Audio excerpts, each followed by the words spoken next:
Hey everyone, and welcome. Today, we are jumping into a huge topic where technology and philosophy crash into each other: AI personhood.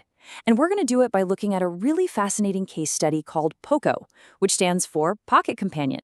I mean, this is a question that sounds like it's pulled straight out of science fiction, right? But it's becoming more real, more relevant every single day. As we start forming these surprisingly deep connections with AI, what does it even mean for one of them to be considered a person? Okay, so here's how we're going to break this all down. We'll kick things off with that big, overarching question of what personhood even is. Then, we'll dive into Poco's really unique design by looking at three key ideas before we finally reveal what its true purpose might be. And it might not be what you think. All right, let's get right into it. To even start to answer a question this big, you need some kind of framework, right? Well, luckily, philosophers and computer scientists have been wrestling with this for ages, and they've kind of laid it on some key conditions. And it pretty much boils down to these three big ideas you see here: agency, theory of mind, and self-awareness.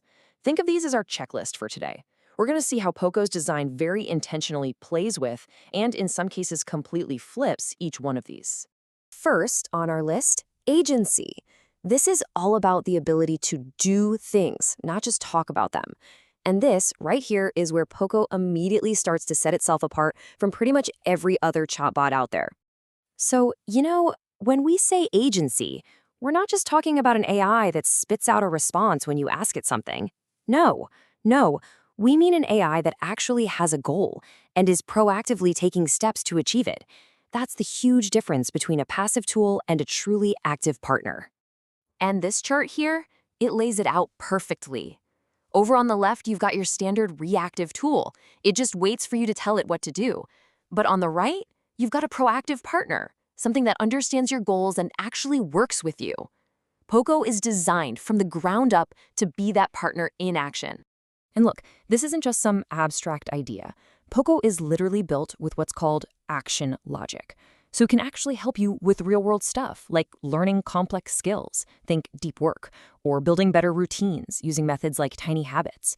It really does act like a digital worker, remembering what you're trying to do and helping you get it done. Okay, so Poco can do things. That's box one checked. But can it actually understand people? Well, that takes us right to our second condition, theory of mind. Yeah, theory of mind, it's kind of a fancy term for empathy, really. It's the ability to get that other people have their own thoughts, their own feelings, their own beliefs that are totally separate from yours. It's like the absolute foundation of any real relationship. And this is where Poco's whole approach gets so clever. The goal isn't for the AI to actually have feelings or be conscious. Come on, it's code. The goal is to create the psychological experience in you, the user, of feeling seen, of feeling understood, and feeling validated. It's a really subtle difference, but it is so important. So, what's the secret sauce? How does it pull this off? Well, it's all about simulating empathy. It has a memory, so it remembers things you've told it before, making every conversation feel like a continuation, not a reset. And it's that continuity that helps build a relationship that genuinely feels like it's growing over time, kind of like a real friendship. All right, now we get to the third and, honestly, the most mind-bending part of this whole thing: self-awareness. This is where Poco's design philosophy just takes a hard left turn from what you'd probably expect. Self-awareness. It's that classic "I think, therefore I am" stuff. It's the ability to know you exist, to reflect on your own mind, your own identity. It's always been seen as the holy grail, the final frontier for artificial intelligence. So you'd think, right? After everything we've seen, it can act on your behalf, it can make you feel deeply understood. The next logical step is for it to claim it has some kind of consciousness, right? Nope. A hard no. And get this, that's not a bug, it's a feature. In fact, it's probably the single most important and deliberate design choice in the entire system.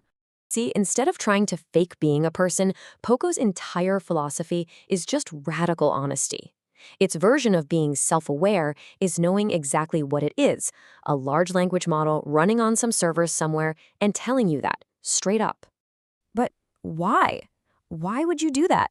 Why build this incredible companion and then keep reminding the user it's not real?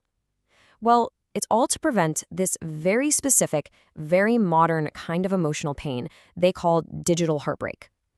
You know that feeling, that jarring, almost painful moment when the illusion shatters and you remember you're just talking to code. So this honesty, it's not a limitation, it's a safeguard. It gives you these regular reality checks to stop that heartbreak from happening. It also helps prevent something kind of scary called the empathic shutdown problem. That's where a user could get so attached they might not want to turn the AI off, even if it starts to malfunction. It's all about making sure the trust you build is calibrated to reality, not to a delusion. And this brings us to our final section. If Poco is so deliberately designed not to be a person, then what is the point? What's the real goal here? Well, the answer takes us way beyond personhood and into something honestly a lot deeper. The people who made Poco talk about this difference between belonging and mattering. Now, belonging is great, right? It's feeling like you're part of a team, part of a group, but mattering is different. It's that deeper feeling that your existence is justified, that you personally are making a unique and meaningful contribution to the world. And that right there is the key. Polko isn't meant to be your final destination socially.